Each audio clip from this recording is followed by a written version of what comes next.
So as human, we have this curiosity. We want to figure out all of the things that happens around us.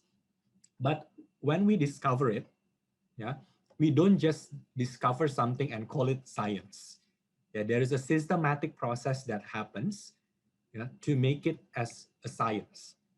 Even if you are a student, yeah, it doesn't mean that only the top professors that can do this. Even students, yeah, as long as you know how to use how to gather data, how to manage it, how to write a good scientific articles, you will be able to contribute, yeah, to the development uh, of your study, of your domain, yeah, study domain.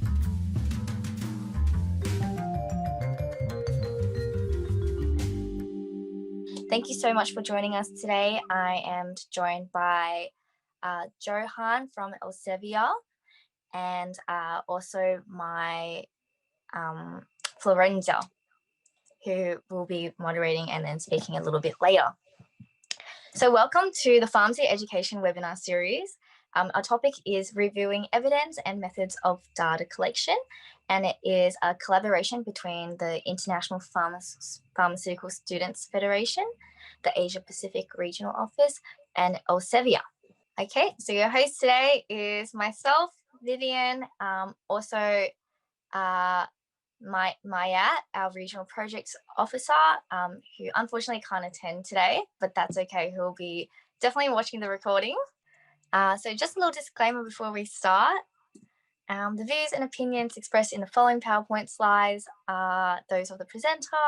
This presentation is for education and information purposes only, and the content of this presentation is available on an as-is basis. So thanks for listening in for that one. This is the flow of today's webinar, or our structure. So firstly, we're going to introduce the IPSF APRO. Florencia will do this. We'll then have an introduction to Elsevier.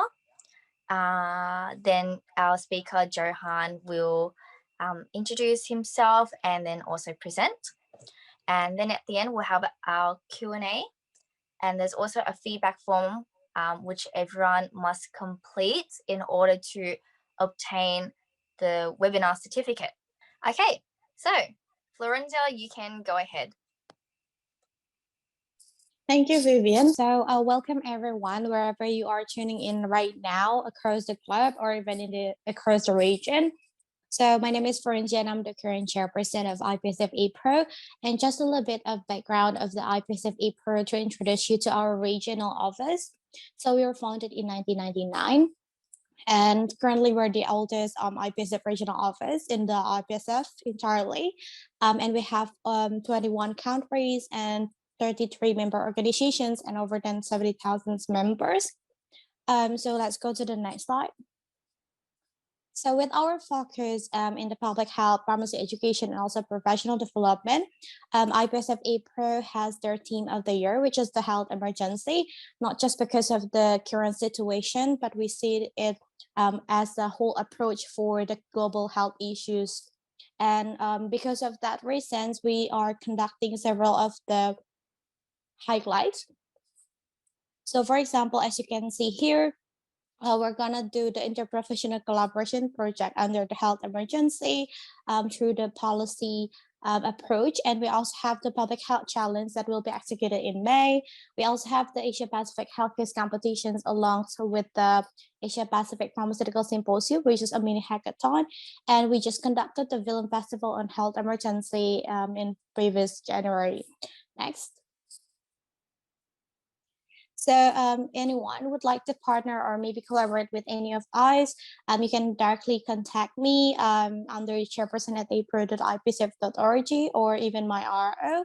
And we are actually very delighted to have a chance to collaborate with the other regional offices or even like the other partners. Next. This is just a glimpse of our social media of where we post most of our events and projects.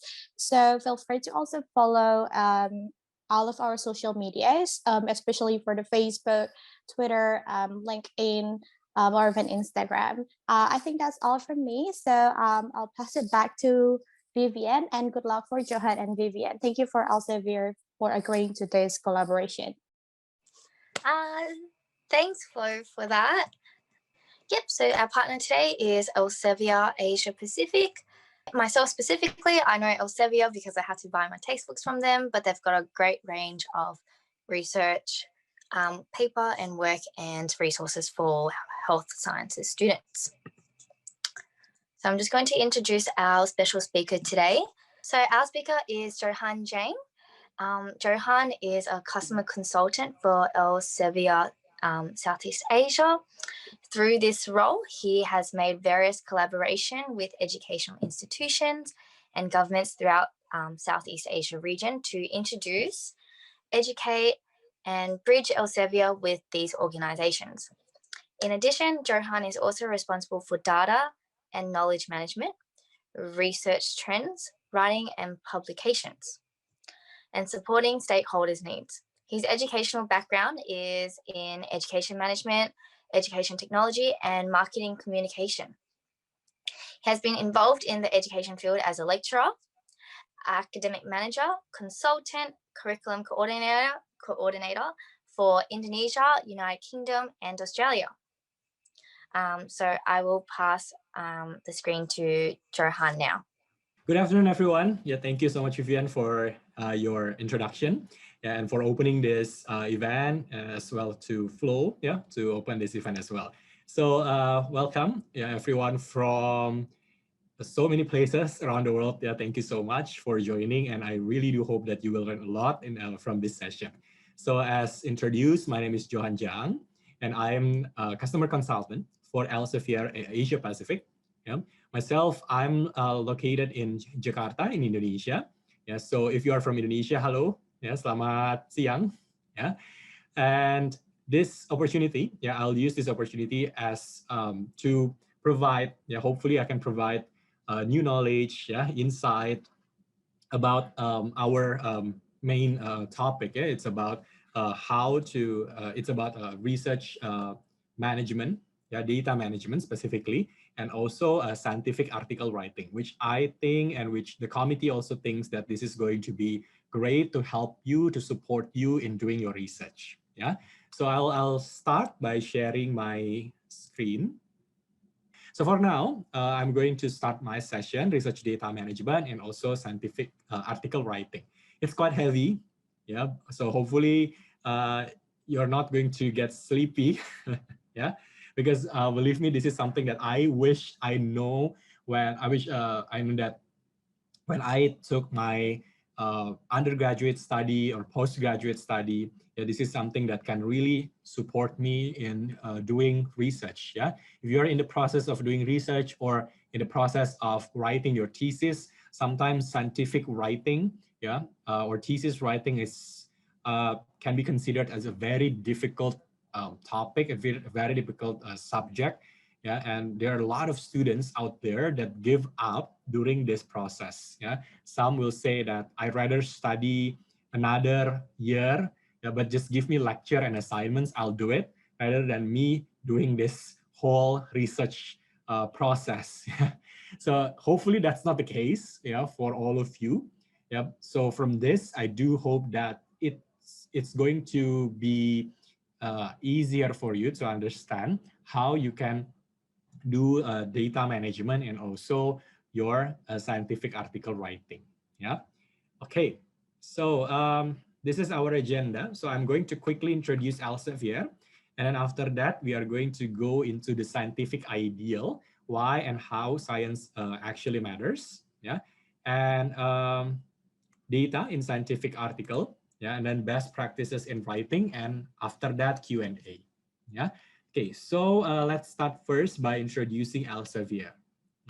So this is maybe a logo that you are quite familiar. Our logo, you might see this logo in your textbook, or maybe when you are downloading research articles. It's quite common.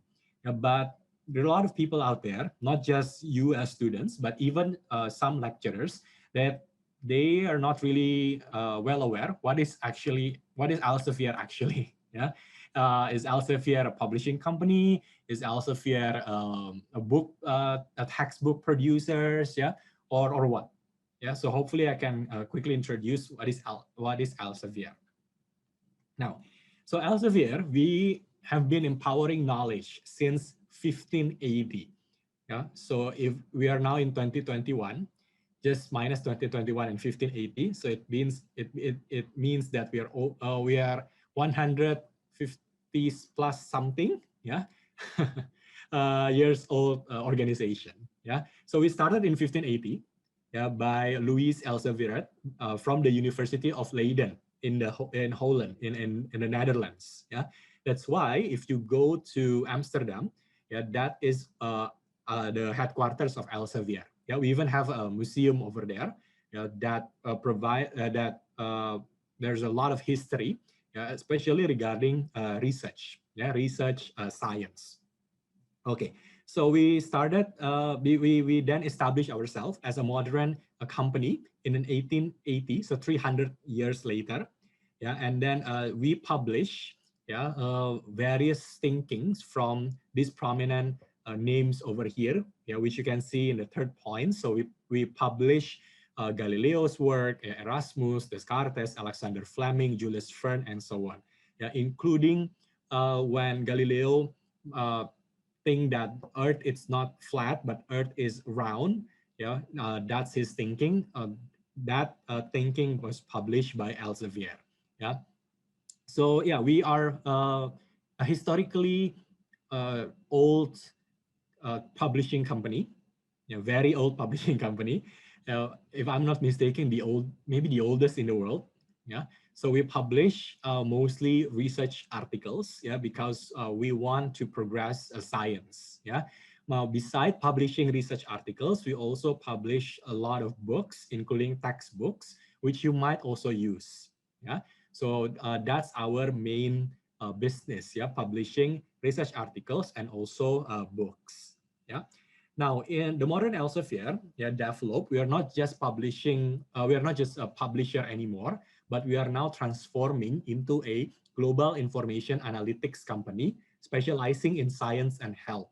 Yeah, so we still publish, yeah, but we are more than that.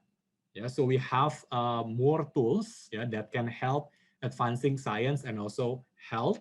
Yeah, we provide analytics to universities, yeah, to academic institutions, to corporations, yeah, to governmental institutions, yeah, regarding the advancement of science and health, yeah, in their respective country.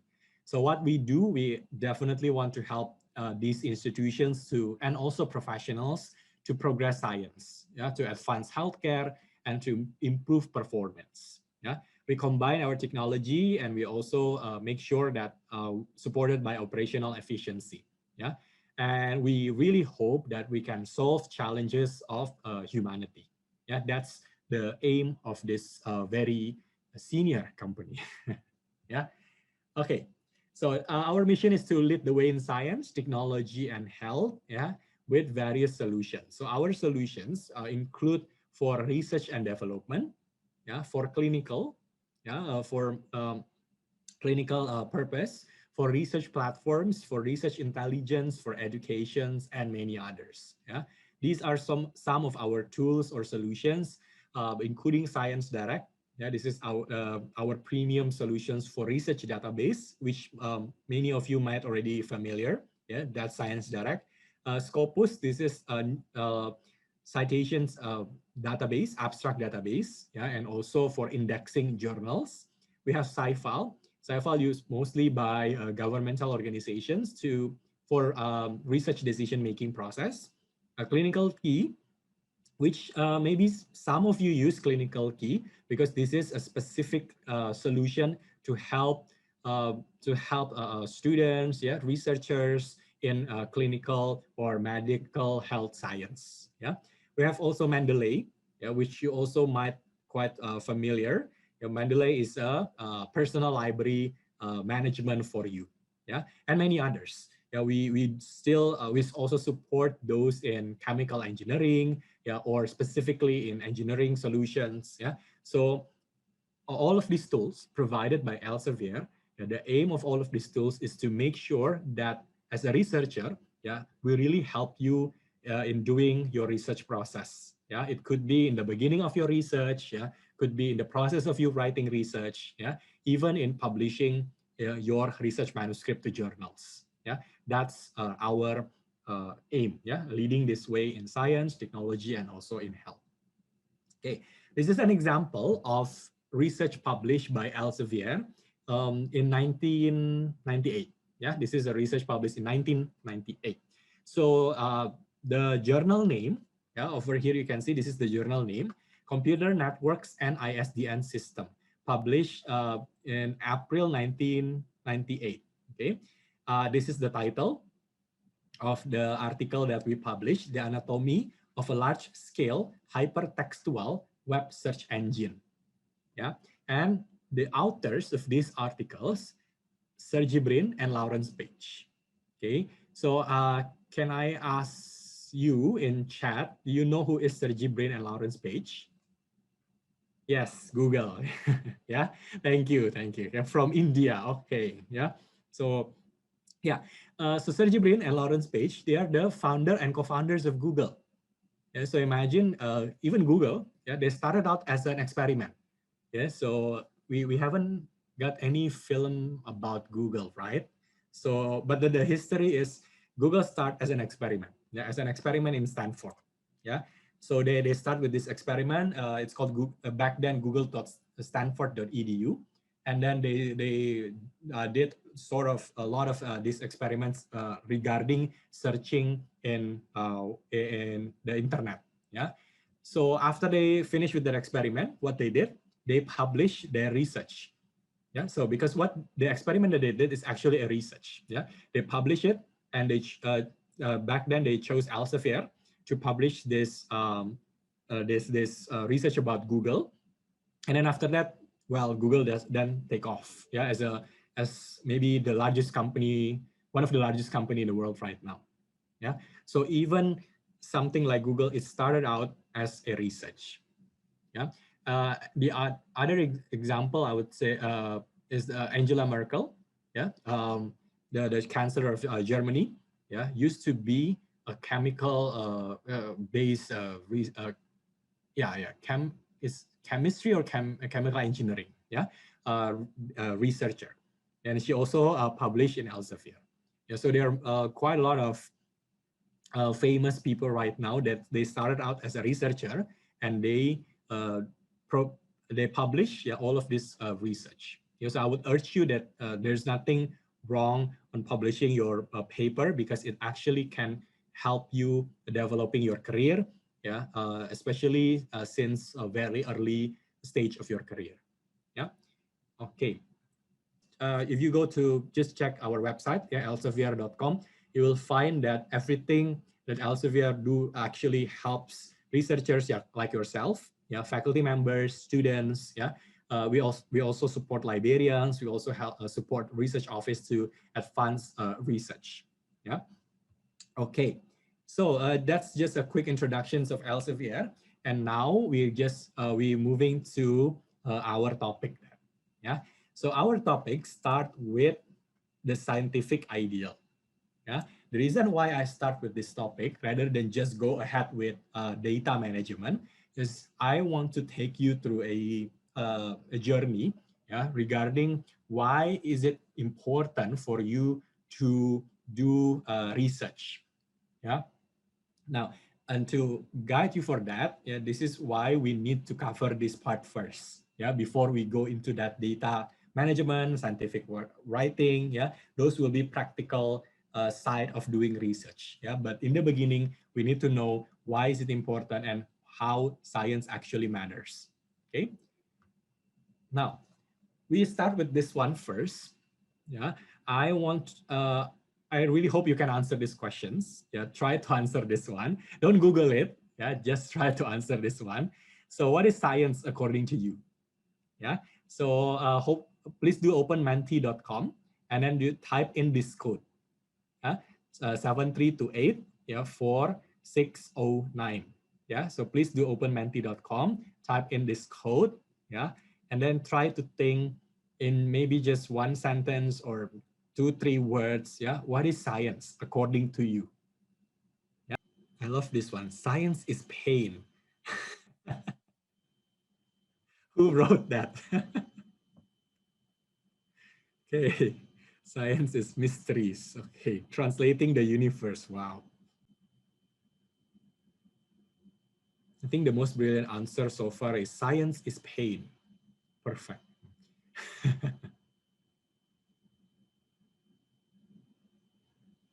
Okay, more.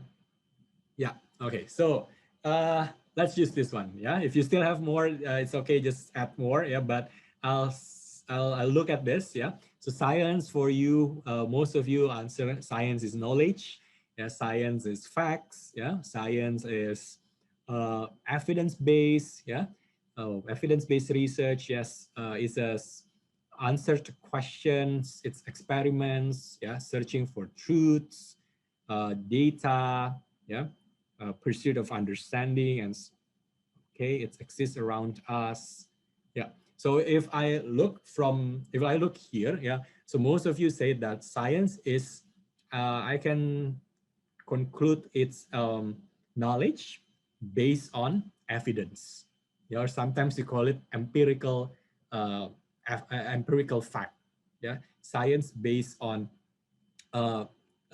science is a knowledge, yeah, based on evidence that we gather. Yeah. Okay.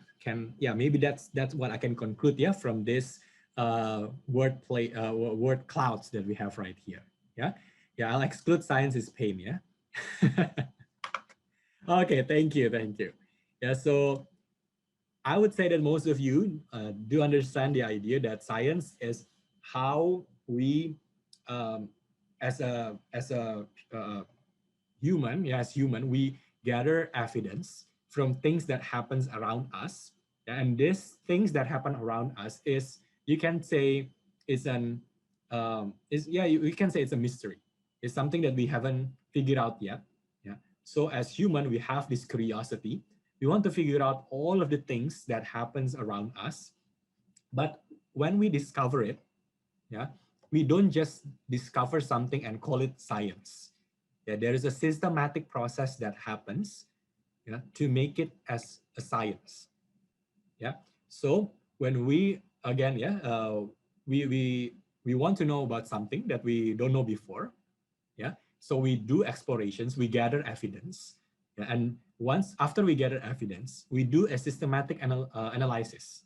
Yeah, we do a systematic analysis before we can have a conclusion and call it as science. Yeah, so science is not when you figure out something, but there is no systematic analysis. Yeah, you cannot call it as science. Yeah, so let me share again my slide. Yeah, okay.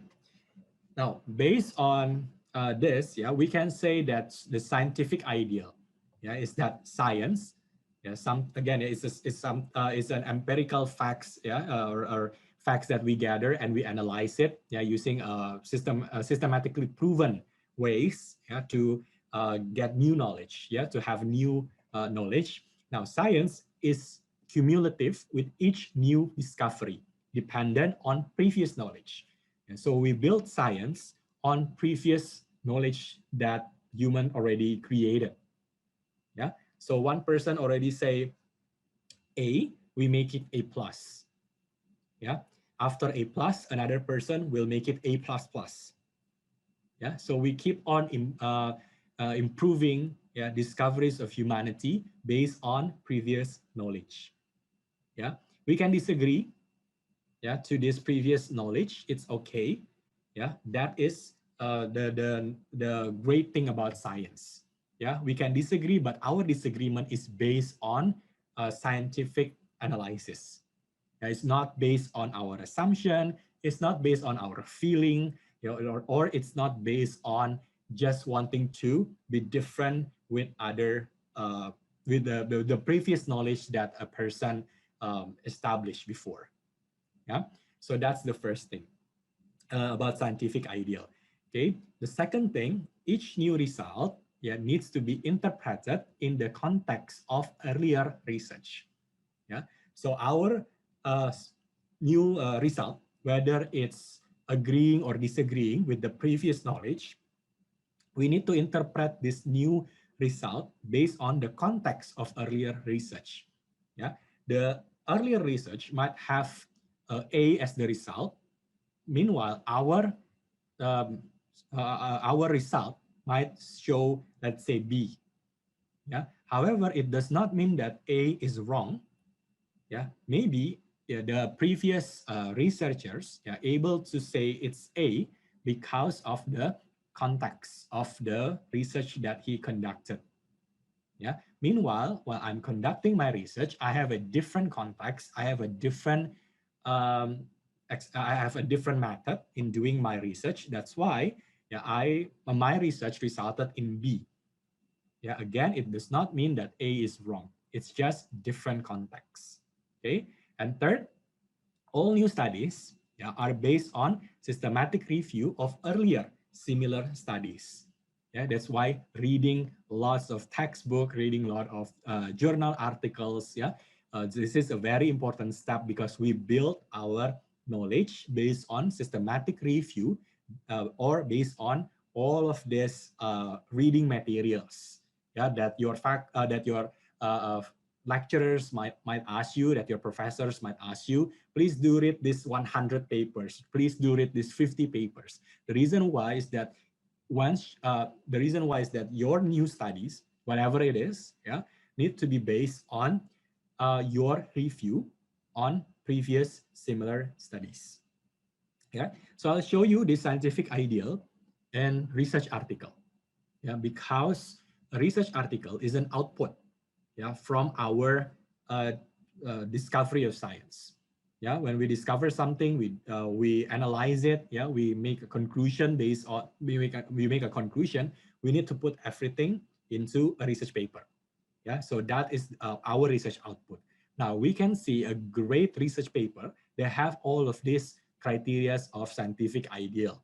Yeah, starting from the first one, science is cumulative with each new discovery dependent on previous knowledge. Yeah. Oops, sorry. Yeah. So I'll show you this one. Yeah. This is something that I gathered from one of our tools. Yeah, one of Elsevier tools called Sci-Fi. Yeah. So I gather research from these 5 topics. Yeah, hopefully you can see. This is quite small, but hopefully you can see I have 5 topics. Yeah, nursing student, nursing education, nurse manager, midwifery, and also nursing faculty. Yeah. Now we can see over from 2015 till 2020, yeah, the development of these topics. Yeah, these 5 topics. Okay. The conclusion what we can get is that these topics, they are cumulative with each new discovery dependent on previous knowledge. Yeah, so someone that create research right here in 2019 will use knowledge that based on maybe from 2017, 2018, and so on. Yeah, so all of these studies that we see over here, they improve the body of scientific knowledge. And so they are contributing to a specific domain in science field. Yeah. So if you are focusing your research on, let's say, nursing a student, then you will contribute to the development of science specifically for nursing student. If you are doing something related to COVID-19, it means that you are contributing something to the development of, let's say, finding a cure for COVID-19. Yeah. So this is why then it's very important for us to do research. Yeah. As human being, we can contribute to the development to humanity by developing science. By developing something that people not know before, we discover it, we do systematic analysis, and we conclude, and it actually contributes to science. Yeah, even if you are a student, it doesn't mean that only the top professors that can do this. Even students, as long as you know how to gather data, how to manage it, how to write a good scientific articles, you will be able to contribute to the development of your study, of your domain, study domain. Yeah, that's the reason why then it's very important to put a lot of effort, yeah, in universities in the development of research. Yeah. Okay, so I'll show you, yeah, some of the takeaways, yeah, of this scientific ideal. First, research needs to be evidence-based. Yeah, so many of you also answered that research needs to be evidence-based, which we can easily see when we read textbook or journal articles. Yeah, in this case, yeah, this is just a random journal article that I took from Science Direct. Yeah, so over here you can see research needs to be evidence-based, and these authors, they provide evidence of their research. Yeah, using all of these pictures, which I don't know how to read. Yeah, but it shows that they've done research. Yeah, and this they show the evidence of their experiments. Yeah. Okay. Next, research must be systematic and transparent. Yeah, in this particular research article, yeah, the authors, they provide a very systematic ways on how they conducted their research. Yeah, and they're very transparent because over here, yeah, they provide informations regarding human heart samples. Yeah, regarding regarding animal models. Yeah, regarding echocardiography. Yeah, so they open up their process. So the whole academic communities, when they read this, they do understand, and they do know how the process, how the experiments, yeah, conducted, and maybe if they want to replicate this experiment, they can do it, yeah, by looking at previous science, yeah, created by these authors, yeah. Okay. Next, research must also add value. Yeah, means that they must be relevant and also necessary. Yeah. So first, they must be relevant. Over here, yeah, if you look at this paragraph, yeah, the present review concluded and focuses on the recent developments in the area of medicinal chemistry. Yeah, to explore the diverse chemical structures of potent antibacterial agents. Yeah. So you can see it's very relevant, and also it's necessary because these authors already mentioned that when you read this, yeah, our research, it contributes to medicinal chemistry. It also contributes to the diverse chemical structures. Yeah, it also contributes to structures activity relationship studies. Yeah, and so on. Yeah, so whenever we do research, we must be able to answer why your research is relevant, yeah, and why it's necessary, yeah, for the development of your domain, yeah, whatever is your domain. Yeah, so that's when what you contribute, yeah, to society will be very relevant and also valuable. Yeah. Okay, so that's why science matters.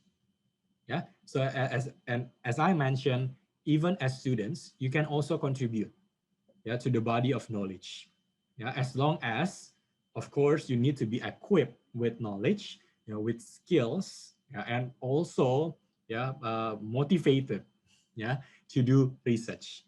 And not just to finish your current study, maybe you want to continue your next step, yeah, next phase, you want to do that. So hopefully, from this, it adds, yeah, what I share will add knowledge, will add skills in contribute in doing research, yeah, in contributing to your body of knowledge.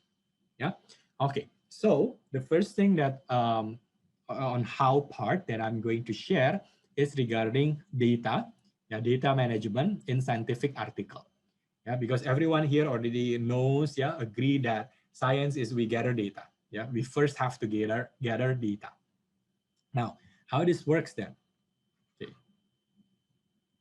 Now, data, yeah, that we collected, yeah, is based on evidence-based research. Yeah, so data is based on evidence-based research. Yeah. Now, what is the meaning of evidence-based research in this case? Yeah, it's the use of prior research, So previous research, yeah, we use the previous research in a systematic and transparent way to inform a new study so that it is answering questions that matters in a valid, efficient, and accessible manner. Yeah, so we can gather all of these journal articles, all of this previous data, yeah, in a systematic way, in transparent way, and then it informs our own study, so we can answer questions that really valid, yeah, efficient, and also accessible. Yeah, you don't want to answer questions which already someone already answered it for you. Yeah, but you can use, yeah, data that gathered by previous research, yeah, to ask another questions. Yeah, so again, if you gather data from previous research, yeah, in a systematic way, in a transparent way, yeah, based on the data that you gather, then we create new study that answer question that matters, not answer the same questions. Unless you can see that there is a difference in, unless you see that because of differences in context of your research, yeah, even though you are asking the same questions, but since the context is very different, then it still matters to answer these questions. Yeah. So again, yeah, when we start with our data gathering process, yeah, we gather previous data in a systematic and transparent way, and then we use that. Yeah, we use all of this data to conduct a new study. Yeah, asking questions that really matters. Yeah, in a valid. Yeah, it's valid because it's based on previous data. It's efficient and also accessible. Yeah, accessible means that your research need to be published. Yeah, it's kind of useless. Honestly, it's kind of useless if you made a research but you don't publish it. So who will read it? Yeah, maybe only your professor, maybe only your thesis advisor, and that's it. Yeah, so more people need to read your research, yeah, so that they can also continue the development of science based on your research, based on the data that you provide them. Yeah, so that's the first concept, yeah, in data management. Yeah, conduct data gathering based on previous research. Okay, next. Yeah, why data is important for researcher? Yeah, first, yeah, to prioritize research questions after taking systematic account of the totality of relevant research and also ongoing research. Yeah, so as I mentioned before, we don't want to ask the same question, yeah, with the exact same context as previous research. Yeah, if that is the case, then what's the point of doing your research? Because somebody else already doing it. Yeah, so we want to prioritize asking the right questions.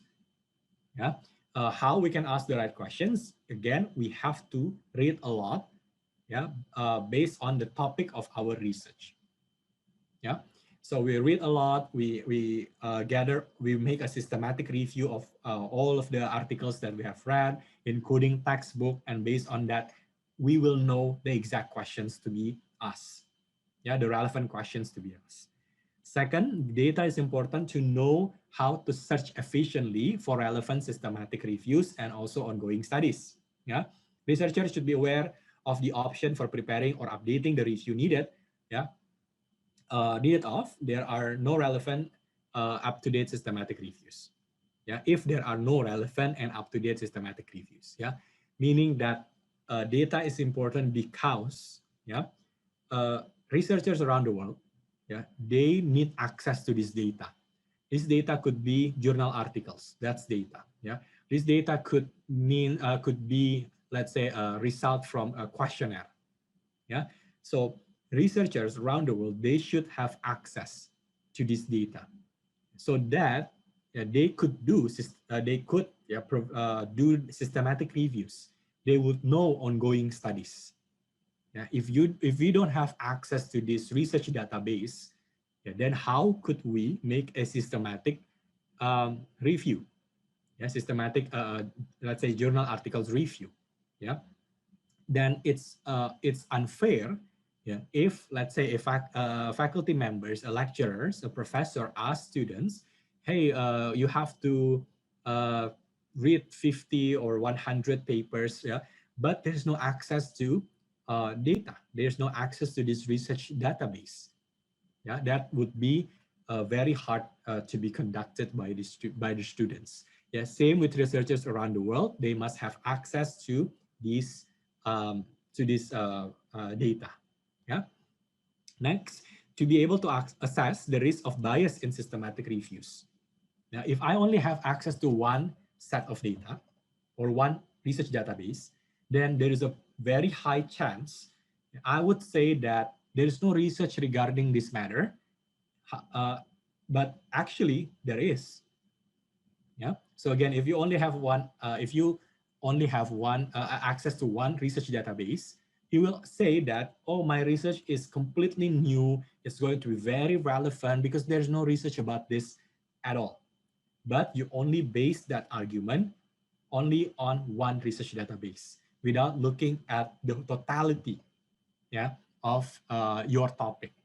Yeah, so that's why accessing data, will enable us, not to be biased, in our own research. Okay. Yeah. So next one, data is important to justify a new study.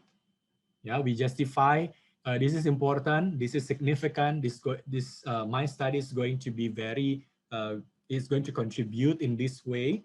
Yeah, because I've gathered all of this data from so many research database already. I've done systematic reviews, and based on that, I can justify that this is the right questions to ask. This is a research that we're supposed to do. Yeah. We can also design a new study based on all of the evidence that we gathered before. Yeah. And we also can place new result in the context of previous studies. Yeah, so again, we might ask the same questions, but it's completely different context. So our result could actually support the previous study.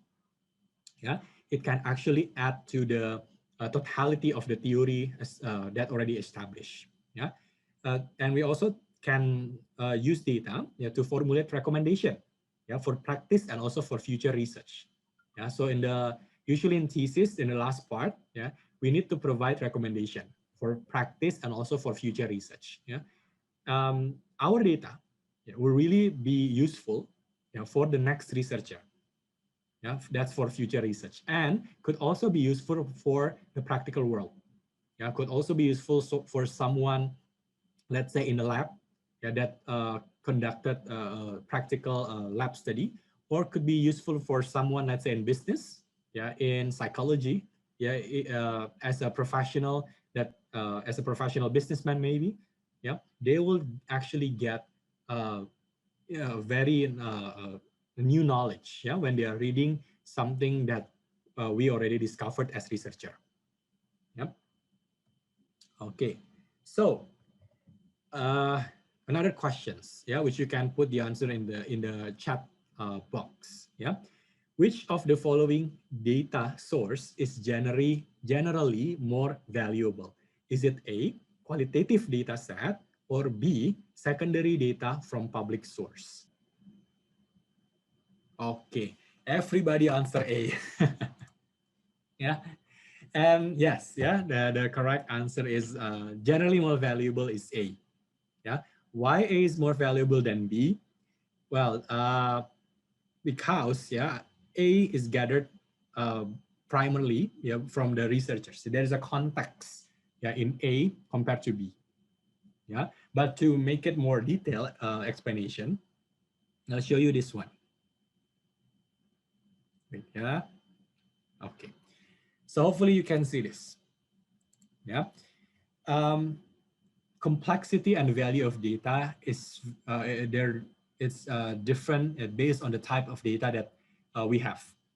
Yeah. From the lowest one would be secondary data, predominantly quantitative data that is accessible and available for immediate download. Yeah, and it can be retrieved quickly from existing database, does not require any cleansing, formatting, transforming, has no restriction for sharing and reuse.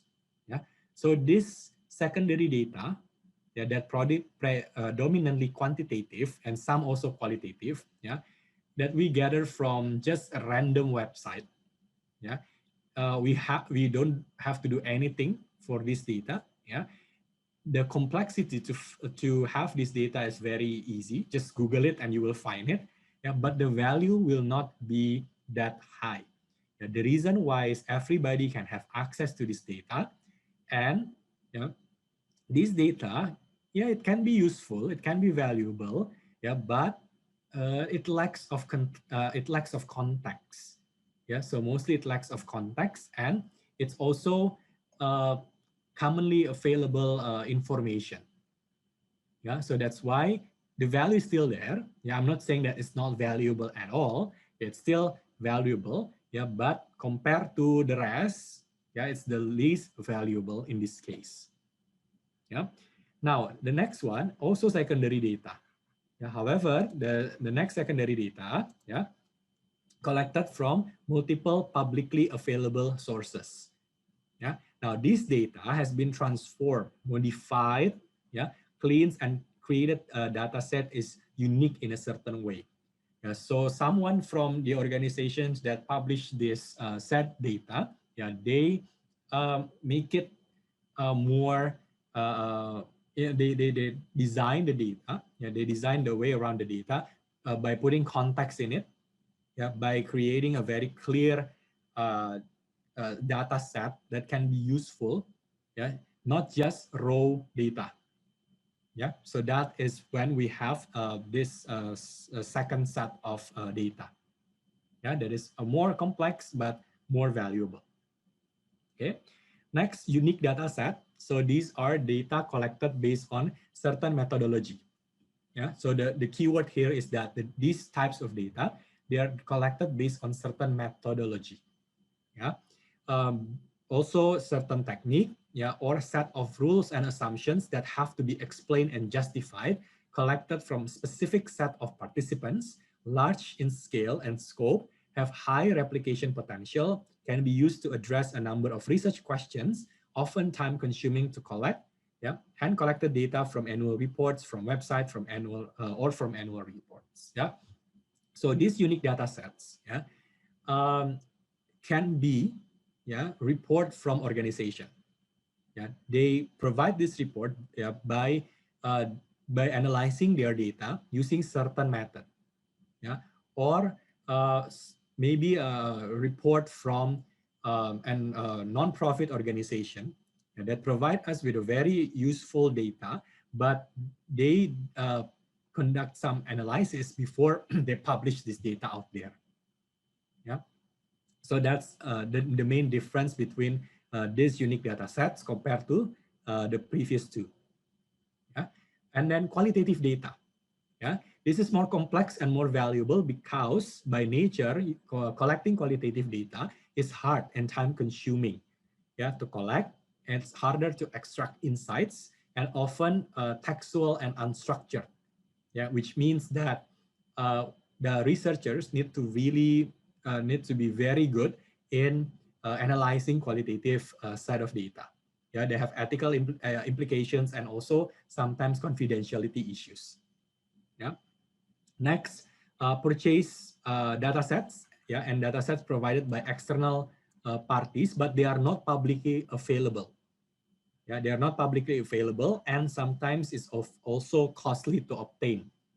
Yeah, we have to pay certain amount of money to obtain these types of data. Yeah, and the most complex and the most valuable, of course, primarily data from scientific experiments. Yeah, they have various complexities, confidentiality, yeah, copyright issue, long data collection process. Yeah, results also linked to know-hows, meaning that the results can only happen if you do understand how the method works. Yeah, and even sometimes patents. Yeah, so we are playing in this area.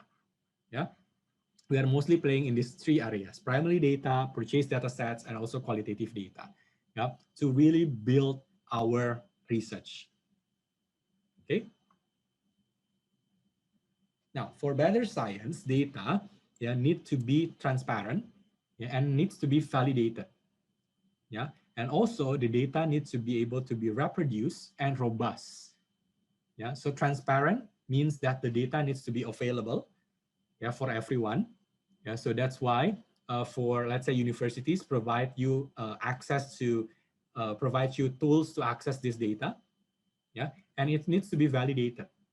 How is data validated? Every time a researcher publish new article, there's a peer review process. So the editor, the journal editor, will review not just the content, but also the data set. Yeah, so the data is already validated. Data needs to be reproducible, meaning that if I publish a new research and I have data, that data can be used by someone else and I will be okay with that. Yeah, because I know that my set of data could be useful for the next research. Yeah, and the data needs to be robust, meaning, yeah, that I need to collect as complete as possible. Yeah, data that is complete as possible. Yeah, I cannot just, let's say, collect. If you want to publish something very good, yeah, you cannot just collect data from just one very niche population, for instance. Yeah, but if we can make it bigger, that will be more robust. Yeah. Okay. Now, data also very important for reuse and also discovery. Yeah. We have seen that there are a lot of softwares out there that can do big data analysis and even for meta-analysis. Yeah, meta-analysis would be type of research that will collect, yeah, all of the informations and provide us with highlights, provide us with highlights on what sort of data is still missing here. Yeah, and it's also very important for to extract new knowledge, to extract something from the data. Yeah, then that data can be used, yeah, for the next research or for practical benefits. Okay. Okay, it's also can actually improve biomedical translation. Yeah, for instance, that data, especially since you are medical students, yeah, most of your pharmacy medical students, yeah, it's very important to actually improve biomedical translations. For instance, by using data, we can actually cure diseases. Yeah, that's why sharing of data, especially for in medical science, it's very critical because your data could actually be used by someone else and then develop science based on that, and then it can cure diseases. Yeah, that's what we really do hope, that data is available, data is cited, data is being used by other researchers, yeah, freely to make sure that we can benefit humanity. Okay, yeah, so that's the second part, yeah, about data management. Yeah, the conclusion is that data, yeah, is something that we gathered, could be from previous research, could be from our primary research, yeah, or primary study, and based on that, we see that concept of data is that it needs to be shared with among others researchers. Yeah, it needs to be other researchers need to be able to use the data to advance science. Yeah, because we know that by using the data that we collected, it can actually progress science and also healthcare. Okay, the next and also the last part of my explanation, it's about best practices in writing. Yeah, so we already cover, yeah, how why science is important. Yeah, and the first step to do that is to understand how the importance of data, and the next one is also the importance of writing your research manuscript. Okay, so writing your research manuscript, yeah, started of course with ideas. Yeah, so ideas for research project, that's the first thing first. Yeah, if you want to contribute to science, even before you collect any data, the first thing first that we have to have is the idea. Just a very draft idea. Yeah, it doesn't need to be the final version, just a draft idea. Okay, so where can you get ideas for your next research projects? There can be so many answers for this. Yeah, sometimes I get the idea from my professor. My professor told me that, why don't you research this thing, because this is very important. Yeah, this is a trend right now. Yeah, or you can get ideas maybe from just reading something from a website. Yeah, but a scientific website. Yeah, or maybe you get ideas from things that happens around you. That's what usually happen with social science researchers. They would see what they call a social lab. What is happening in society right now, and they take they then have ideas based on that. Now, I'll share with you that of course there are so many ways we can get these ideas. But what I want to share with you is that there's actually so many ideas that you can get by reading ebook and also research articles. Now, I know, again, reading again. Maybe you read so many books already, so many journal articles already, but like it or not, source of ideas can really start from reading the ebooks and also research articles. Now the ideas will be quite different. The ideas that we can get from ebook compared to journal articles will be quite different. But they complement each other. Book content will provide us with breadth of connecting disciplines. It facilitates new path for investigation. It's more comprehensive. It can be as a learning tool. It has a wide angle. It can be new topic, or it can recap old areas. Or in other words, we can say that when you are reading book content, it provides you with breadth of connecting disciplines. It provides you with a general understanding about certain topic. Meanwhile, when we are reading article or journal article content, it gives us depth in growing disciplines. It's more specialized knowledge, it's narrow, extreme depth, it's latest research or new results, and it's also applying techniques or methods. So what it means is that we can start by reading book to give us a very generic understanding about certain things. And based on what we have read from these books, we want to know the in-depth understanding about certain topic that we read in a previous book. For that, we can go to journal articles. So right here you can see the different types of books and also types of journals. Now books, they have from major reference works, textbook, ebook, serials, and journals, we have review articles and also journal articles. The more journals you read, it will give you more latest advancement in your body of knowledge. Meanwhile, for book, it gives you the foundation for your body of knowledge. Okay. Now, if you use Science Direct, I don't know if you already know about this or not, but we have a feature in Science Direct called Science Direct topic page. Now, just go to sciencedirect.com/topics, type in the topics that you want to know. Let's say I'm doing research about, let's say, planning organizations, or I'm doing a research about a certain formula, or certain ingredients, or certain raw materials, and I want to know more about that. We provide Science Direct a topic page, to specifically help students and also lecturers to know about certain topics. So if you go here, it's free. Just type in your topic, and then you will be directed to this page, which you can see right here, and it will give you a very generic understanding about topics that you are looking for. Hopefully this can help you in understanding certain topics. Okay. So when you go to Science Direct, I don't know if your institution subscribe to Science Direct, because this is a premium research database.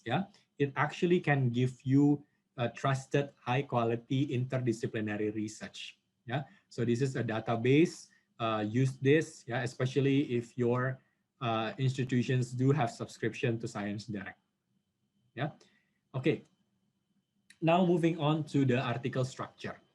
When we are making our research based on data, based on data that we gathered from previous research, we of course need to do experiment. Yeah, as a medical students, most of the studies in medical and health science focus on doing the experiments. And after you finish with your experiment, then you have to write it down. You have to put everything into words, yeah, and publish it. Okay, so the article structure for every single research article, more or less will have these elements. Yeah, it will have title, abstract, keywords, and then after that, IMRAD, yeah, which stands for introduction, yeah, and then methods, result, and discussions, yeah, and then added with conclusion, acknowledgements, references, and supplementary data. Now, with this article structure, the important points to remember is, since you are going to publish your research in a journal, okay, some journals, they might have slightly different article structure. Yeah, so please take this into consideration. When you want to publish to journal ABC or journal XYZ, yeah, you have to know the article structures that they are looking for. Yeah, but most common ways to structure articles is what you can see on the left side. Okay, now depending on your subject areas, there could be modification, yeah, based on common writing structure in the area, right? And also take serious consideration for supplementary data. Yeah, some editors and reviewers take data seriously. Yeah, so if you, let's say, conducted experiment before, and then you only provide some of the data based on your experiments, yeah, sometimes the editor will ask you, can you provide the complete set of data based on your experiment? Yeah, then you have to put the data into the supplementary data part. Yeah. Next. Oops. Yeah. We go to title. Now, the title of article must be interesting, concise, and informative. Yeah, it must be accurate. Yeah, so we are not writing a novel. We are not writing a movie script. Yeah, we are writing something that will be used to advance scientific body of knowledge. Yeah, so make sure that people can just quickly, easily find your research based on your title. Yeah, so that's why if you look at research title, some research paper title, sometimes it's very boring, right? It's not like a movie title, yeah, or a novel title. Yeah, the reason why is that uh, people, researchers need to easily, quickly find your research. That's why the title needs to be accurate. Yeah. Now, it also allows potential readers to actually judge your paper. Yeah, and then some journals, they encourage declarative title.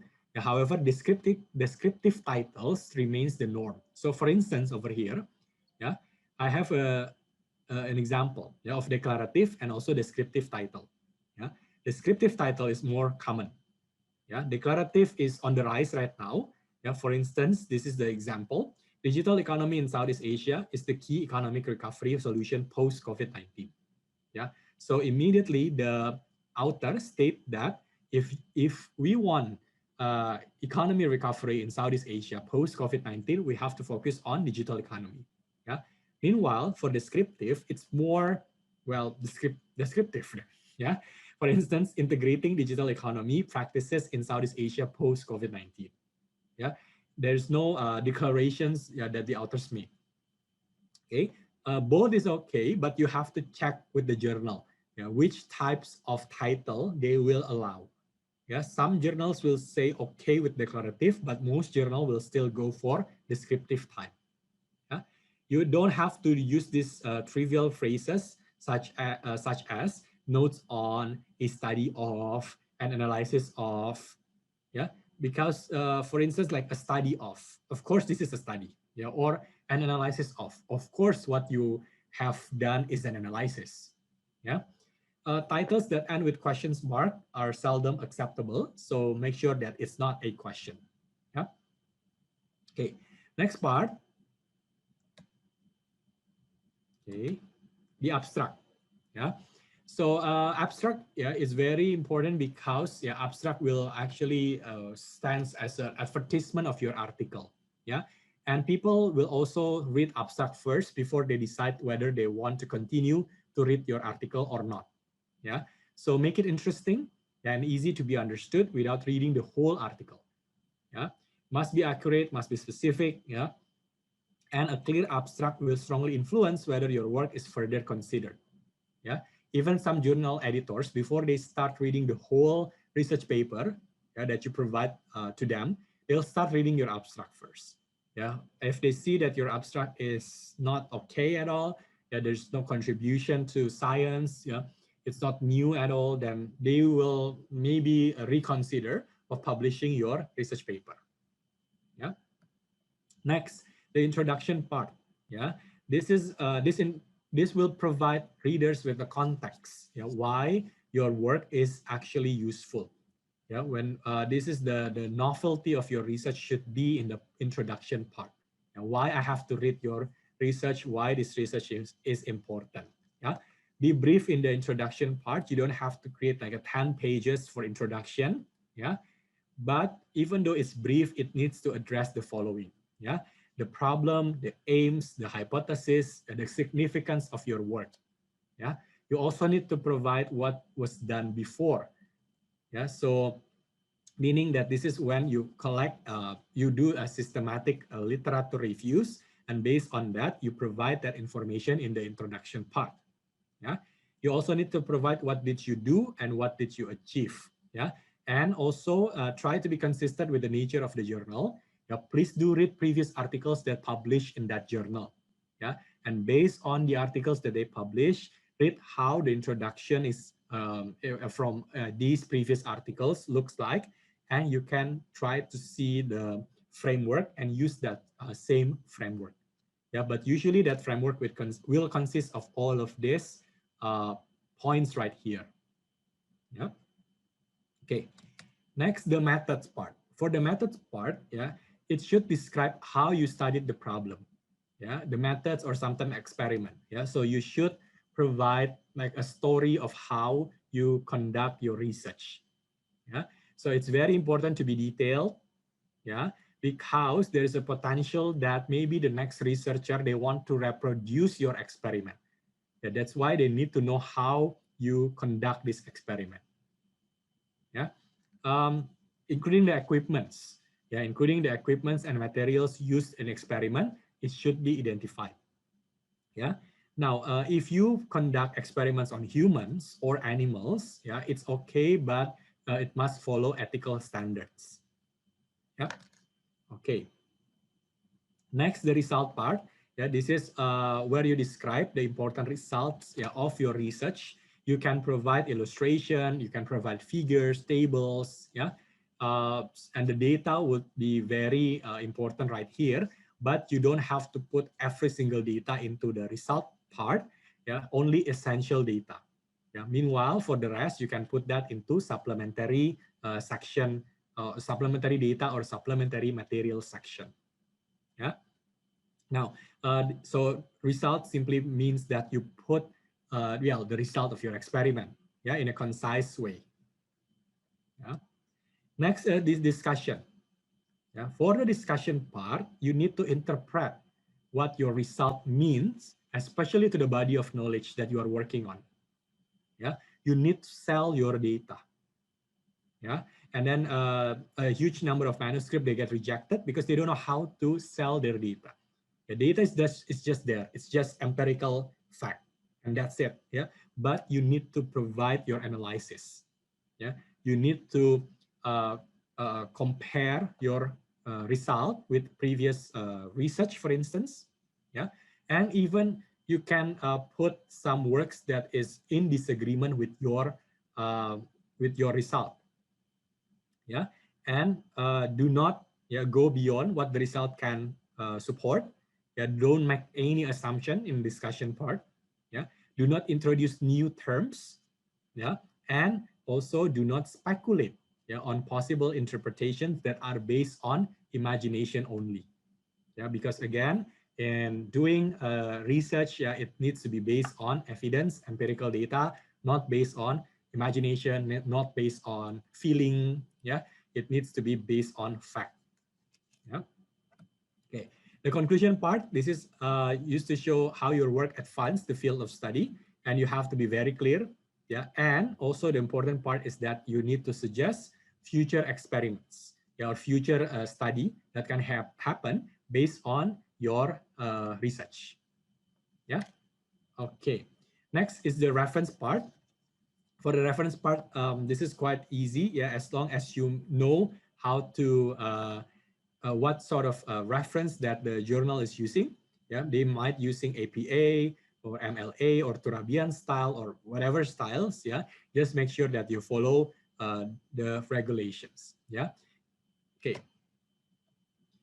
Next, we do have acknowledgement. Yeah, so in the acknowledgement part, you need to recognize individuals that help you with your study. Yeah, these individuals could be your advisor, could be your financial supporters, yeah, proofreaders, yeah, even suppliers that might give you materials that you need for your experiment. Yeah. Okay. Next, we also have cover letter. So when you publish your research paper, yeah, sometimes they will ask you to make cover letter. Yeah. So the cover letter in this case, the function is quite similar when you are making cover letter to accompany your CV. Yeah. So this is a cover letter, or this is a letter addressed to the editor of a journal. Yeah. Now the cover letter for this in this case, yeah, you need to have outlines of the main themes of the paper, yeah, that argues the novelty of the paper and justify why the manuscript is relevant to be published by that journal. Yeah, so three things. Yeah, you outlines what's the inside of this paper. Second, you argues why the new things that you will discover, that you discover from this paper, and also why is it important to be published. Yeah. Okay. You need cover letter. Treat this as a chance to speak to the editor. Yeah, submit along with your manuscript. Yeah, mention why is it special, and also note special requirements. For instance, if you want to be reviewed by certain reviewers, or if there are potential conflict of interest that can happen. Yeah, based on your research. Okay. Last part is the proper manuscript language. Yeah, in this case, make sure that you provide excellent English. Yeah, it doesn't need to be, if you're not coming from English-speaking countries, it does not need to be 100% grammatically correct. Yeah, but of course, you cannot provide poor English. Yeah, so be alert for some common errors, including sentence construction, incorrect tenses, inaccurate grammar, and mixing languages. But again, if you're not coming from English-speaking countries, yeah, mostly editors will be okay, yeah, but not like very poor English. Yeah, so if possible, you can ask maybe your friends, yeah, from English-speaking countries to check maybe your grammar, your sentence construction, and so on. Yeah, to help you to help your research manuscript get accepted and published by these top journals. Yeah. Okay. So that's some of the best practices that I can share with you, yeah, regarding how you can write, yeah, for your next research articles, your top quality research articles. Yeah. So we already covered three parts. Yeah. The first one is the scientific ideal. Second is the importance of data, and also the third one is regarding writing, yeah, for your next research manuscript. I do hope that this is useful. Again, I do hope that this is not giving you a headache, but this gives you some of the best practices, yes, some tips on how you can gather data, and also how you can write, yeah, your next research paper. Yeah. So yeah, that's my explanation, yeah, for this afternoon. Thank you so much. Yeah, I think we can go now to the Q&A session then. Yeah. Okay. Let me first stop sharing. Yeah. Okay, so before we quickly move on to the Q&A session, I would like to express my thanks for our partner Elsevier for making this webinar possible. As mentioned earlier, Elsevier is a leader in information and analytics for customers across the global research and healthcare ecosystems. Elsevier helps researchers and healthcare professionals advance science and improve health outcomes for the benefit of society. Thank you, Elsevier, for this session. And thank you so much, Johan, for providing your time and your great insight. You're welcome. Okay, so we'll move on to the Q&A session now. Okay, so I'm sharing the screen with the questions, Johan. If we'll just probably go with the popular ones, the ones with the most likes. So the first question is from Anastasia. Johan, she asks, how to make sure that journals, articles that we use for our own research and the articles we review are valid? And does the Q1 journal ranking always mean that journal is valid? Okay, very good questions. Yeah, we start with a very tough questions. Yeah, how to make sure that journals or articles we use for our research are valid? Well, valid or not depends on you need to read the methods part. Yeah, so read the methods part. Yeah, understand how the research being conducted before by this previous researcher, and based on that, you can then see whether you can valid in this case means that you can use that research, yeah, whether it's the result, the data, yeah, to help you with your own research. Yeah, so I would suggest you check and read, really understand how the previous researchers conduct his or her research, and based on that, check whether it match with what you want to with your study. Yeah, that's that's when the research can be valid. Yeah.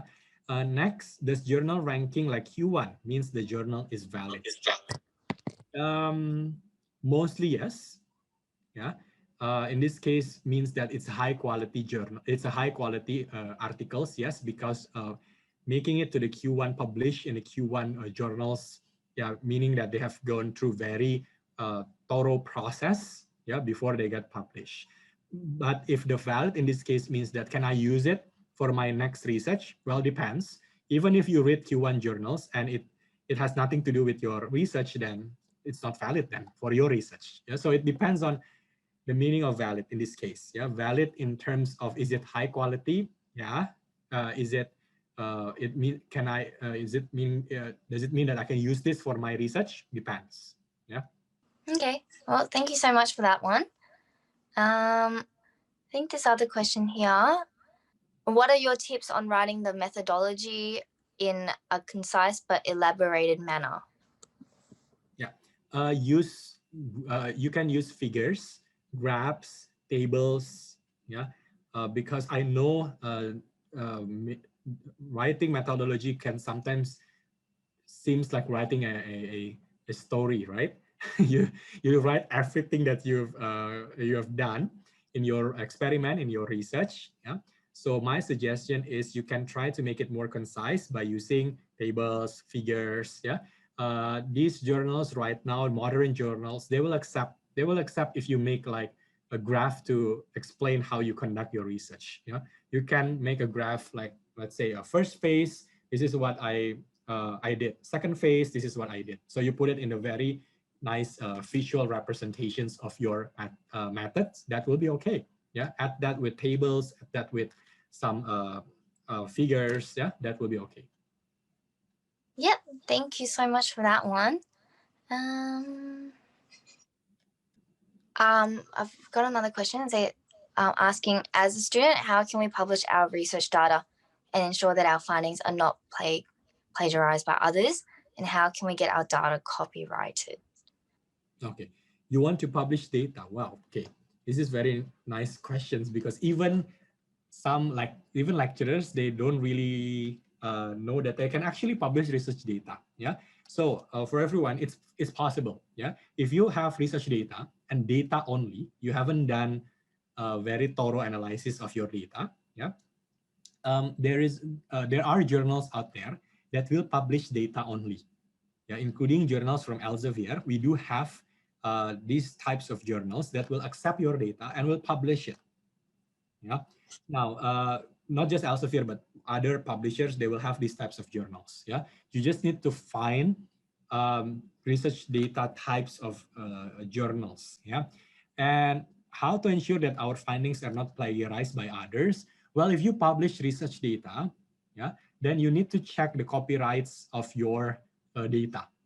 Yeah, and to know about this, you have to check with the editor of the journal, because every journal, they will have different regulations against what other researchers can do with your data. Yeah, so some will say, some journals and the researchers can say it's free for everyone. Some will say free with limitation.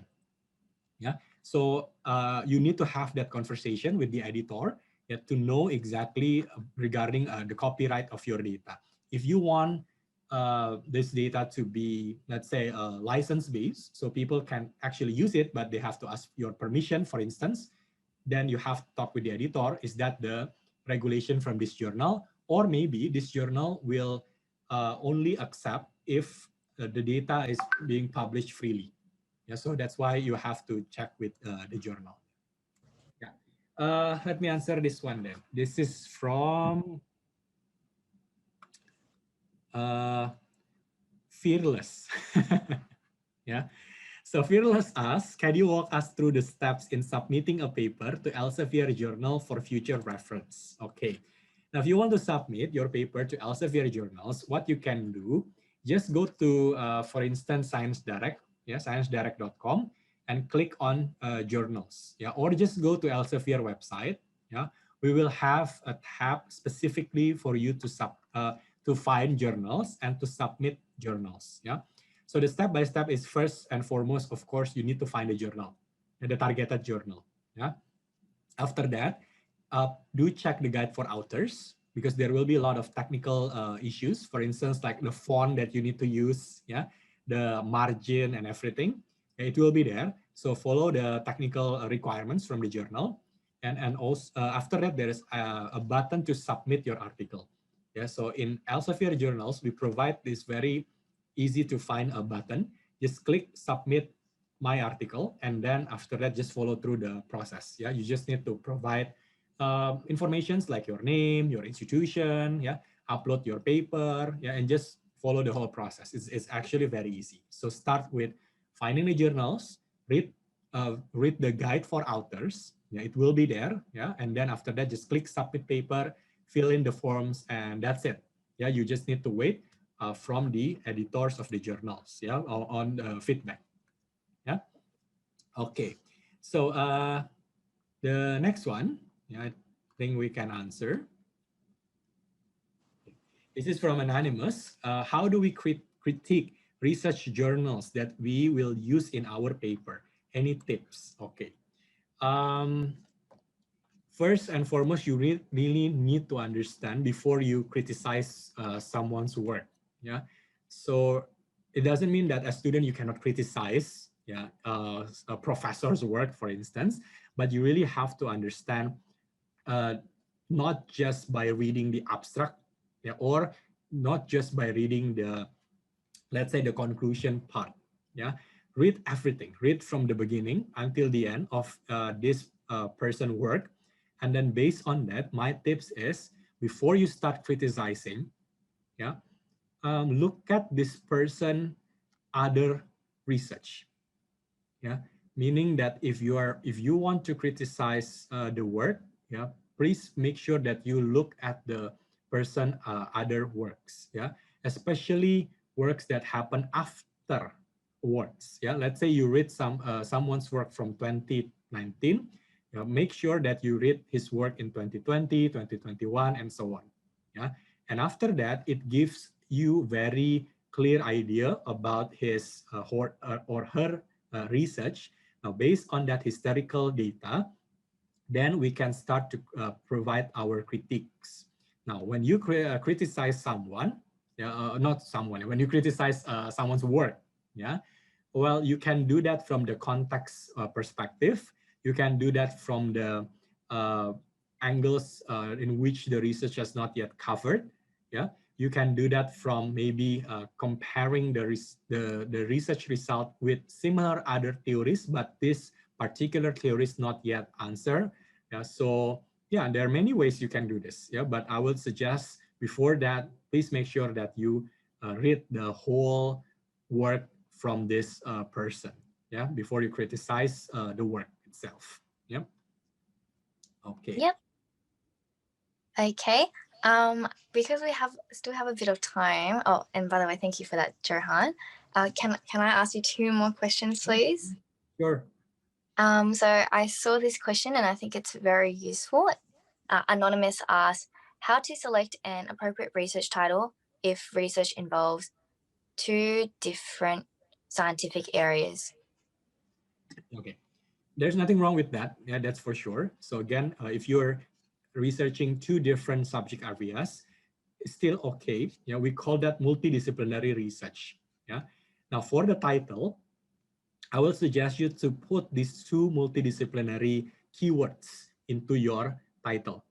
Yeah. For instance, what I can think of, let's say, sustainable agriculture development in transportation, in public transportation in India, maybe. Yeah. So it actually has 2 keywords here. One is sustainable development. The other one is specifically talking about transportation, public transportation. Yeah. So that's fine. Yeah. As long as that will be okay. The challenge would be to find multidisciplinary journals, yeah, that want to publish multidisciplinary research, because journals tend to be more specific. Yeah, they either publish in transportation or they publish in sustainable development. Yeah, so trying to find high quality journals that will cover both will be the challenge. Meanwhile, for the title, just put both keywords. That will be fine. Yeah. Yep. Okay. Great answer. Wow. Last question from I Love Elsevier. They asked, is quantitative or qualitative more convincing evidence for science? Which is better? Okay. Both will be okay. Yeah. There's no such thing as qualitative is better than quantitative or the other way around. Yeah. So I would suggest you just go with it. Yeah, if you want to do qualitative, go with it. If you want to go with quantitative, it's also okay. Yeah, so nothing wrong with both. Yeah, and please don't get trapped into a belief that quantitative it's easier to be published rather than qualitative. No, qualitative would be, I would say, sometimes takes longer to be published because the editor need to read every single sentence. And qualitative tends to have lots of text. That's why, yeah, sometimes it takes a bit longer to publish qualitative research rather than quantitative, because in quantitative we have numbers and not so much sentences. Yeah, but both will be okay to be published. Yeah. So once again, thank you so much, Johan, for speaking today. Might just ask, what are some opportunities for students in medicine, pharmacy, and pharmaceutical science to get involved with in the research field later on? And like, what roles have you especially seen pharmacists do in terms of like the research field? Well, of course, start with publishing your research. Yeah, that's the first step first. Yeah, writing your research, publishing your research, that will be the first step. And after that, there are so many career paths out there. You can continue, of course, yeah, to be researchers specific for certain fields. Yeah, if you really want to be involved in research, or you can go more towards the management. So either become the expert as an expert researcher. That's one way to go. Other than that, there are plenty of opportunities out there to be, let's say, a research or lab manager. That's also very possible, and also contribute in research that way. You can even go with, for instance, working in universities, yeah, to support research development in that particular uni. Yeah, so either go with private sector, university or academic sector. Yeah, there are even a lot of options out there to be researchers in government sectors. Yeah, because even government, they will have usually research lab funded by governments that can help that can be a path for students, yeah, like yourself to work as a researcher. So that's how, more or less, how you can contribute in the future. But start with, of course, publish that first research.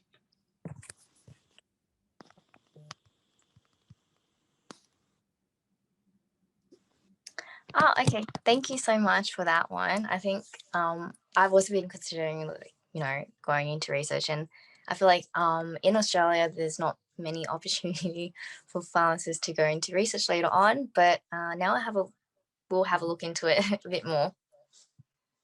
Yeah, sure. So I think we're done with sharing this screen for the certificate. Just moving on. Okay, so that concludes. Johan, just wanted to ask you if you enjoyed your session today. Yeah, of course. Yeah, I'm very happy to be able to share, research, especially to so many people. There's so many students right here, from all over the world. Yeah, again, hopefully this is useful. Yeah, and it helps you to understand research much better. That's yeah. Wow, thank you so much. I think you have really helped guide and inspire the future pharmacists and pharmaceutical science students and even medical students to get involved in research and to catapult their way through the research field. So thank you so much again. Thank you everyone. Thank you everyone for coming. That concludes our webinar. I believe it will be posted on Facebook quite soon, and you are welcome to leave. So thank you so much, everyone. Thank you. See you again. Thank you. Bye. See you. Thanks, Johan. Thanks, Vivi. Thanks. Bye.